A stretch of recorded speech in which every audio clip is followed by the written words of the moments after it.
আসসালামু আলাইকুম ভিউয়ার্স, রেহেনার রান্নাঘরে আপনাদেরকে স্বাগতম। আশা করি দেশ ও প্রবাসে যাই যেখানে আছেন আল্লাহর রহমতে ভালো আছেন, সুস্থ আছেন। আজকে আমি আবার একটা দারুণ মজার রেসিপি নিয়ে চলে এসেছি। আজকে আমি পেঁয়াজ কলি বা পেঁয়াজ পাতার ভর্তা করে দেখাবো। এখানে আমি পেঁয়াজ কলি নিয়েছি 1 মুঠা। পেঁয়াজ কলিগুলোকে আমি এভাবে ছোট ছোট করে কেটে নিয়েছি। কেটে কুটে ধুয়ে পরিষ্কার করে আমি একটা ছাকনাতে রেখে পানিটা ঝরিয়ে নিয়েছি। এখানে আমি মাঝারি সাইজের নতুন আলু নিয়েছি 7-8টা।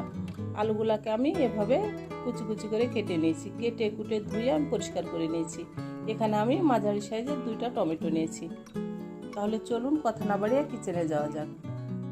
চুলায় আমি কড়াই বসিয়ে দিয়েছি। আমি এবার দিয়ে দেব পেঁয়াজ কলি। আমি এবার দিয়ে দেব আলু, পেঁয়াজ কলি, টমেটো আমি একসঙ্গে দিয়ে দিলাম। আমি এবার এখানে দিয়ে দেব 4-5টা রসুনের কোয়া। আমি এবার অল্প করে পানি দিয়ে দেব। আমি এবার অল্প করে লবণ দিয়ে দেব। আমি এবার গ্যাসটা অন করে দেব। আমি এবার চুলার আগুনটা মিডিয়াম টু লো করে দেব। আমি এবার ঢাকনা দিয়ে ঢেকে পেঁয়াজ কলিটাকে সিদ্ধ করে নিয়ে ফিরে আসতেছি। এবার আমি ঢাকনাটা উঠিয়ে নেব। আমি এবার নেড়ে চেড়ে দেব। আমার পেঁয়াজ কলিগুলা প্রায় সিদ্ধ হয়ে এসেছে। এখানে অনেকগুলো পানি আছে, এখানে আর পানি ব্যবহার করতে হবে না, এই পানিতে আপনার সিদ্ধ হয়ে যাবে। এটা খুব ভালো করে সিদ্ধ করে নিতে হবে। আমি এবার আবারও ঢাকনা দিয়ে ঢেকে আমি একেবারে সিদ্ধ করে নিয়ে ফিরে আসতেছি। এবার ঢাকনাটা আমি উঠিয়ে নেব। পানিগুলো আমার খুব ভালোভাবে শুকিয়ে গেছে। দেখুন এখানে আর 1 ফোঁটাও পানি নাই। আমি পানিগুলো খুব ভালোভাবে শুকিয়ে নিয়েছি। এবার আমি গ্যাসটা অফ করে দেব। এবার আমি উঠিয়ে নেব। গ্যাসটা আমি অন করে দিয়েছি।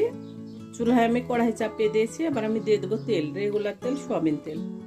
এখানে আমি প্রায় 1 টেবিল চামচ তেল দিয়ে দিলাম। আমি এবার দিয়ে দেবো 4টা শুকনা মরিচ। মরিচগুলো আমার ভাজা হয়ে গেছে। এবার আমি মরিচগুলোকে উঠিয়ে নেব। শুকনা মরিচ ভেজে যে তেলটা রয়ে গেছে সে তেলের মধ্যে আমি 3টা কাঁচামরিচ আমি ভেজে নেব। কাঁচামরিচগুলোকে আমি এভাবে খুবই বড় সাইজ, সেজন্য আমি 2 ভাগ করে নিয়েছি।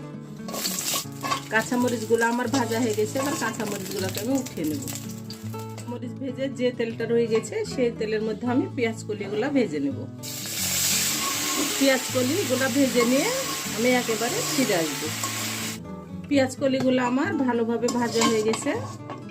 আমি এবার উঠিয়ে নেব। আমি এবার টমেটোর চুচাগুলা উঠিয়ে নেব। আমি চুচাগুলা উঠিয়ে নিয়েছি। আমি এবার শুকনা মরিচের বুঠাগুলা ছাড়িয়ে নেব। আমরা সিদ্ধ করার সময় লবণ ব্যবহার করেছিলাম, এবার আমি অল্প করে লবণ দিয়ে দেব।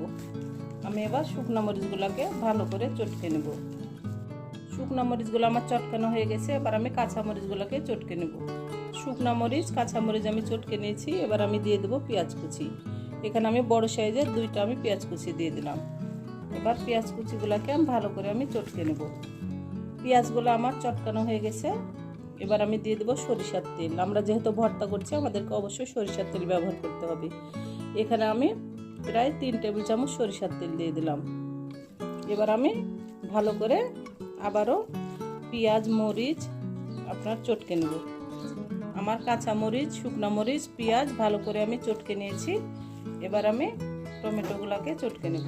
টমেটোগুলো আমি ভালো করে চটকে নিয়েছি। এবার আমি পেঁয়াজ কলি আর আলুগুলাকে ভালো করে আমি চটকে নেব। আমি পেঁয়াজ কলি সিদ্ধ করার সময় আমি রসুন ব্যবহার করেছিলাম। রসুনটা আমার খুব সুন্দরভাবে সিদ্ধ হয়ে গেছে।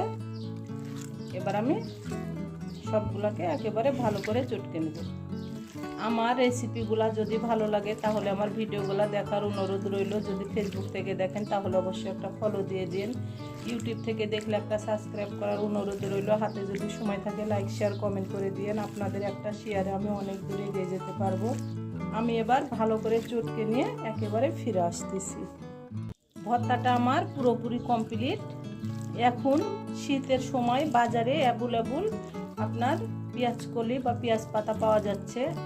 আপনারা একবার হলো এই ভর্তাটা করে খেয়ে দেখুন। এরকম যদি একটা ভর্তা থাকে গরম ভাতের সঙ্গে তাহলে অন্য আর কোনো তরকারি লাগবে না। 1 প্লেট ভাত আপনার নিমিষে খাওয়া হয়ে যাবে। আমি এবার উঠিয়ে নিয়ে আপনাদেরকে আমি পরিবেশন করে দেখাচ্ছি। হয়ে গেছে আমার পরিবেশন করা। আশা করি আমার রেসিপিটা অবশ্যই ভালো লাগবে। যদি ভালো লাগে তাহলে আমার চ্যানেলটিতে লাইক কমেন্ট শেয়ার করতে ভুলবেন না। বেশি বেশি করে সাবস্ক্রাইব করার অনুরোধ রইল। তাহলে আজকের মতো এখানে বিদায়, আবার অন্য কোনো রেসিপি নিয়ে আসবো। সবাই ভালো থাকবেন। আল্লাহ হাফেজ।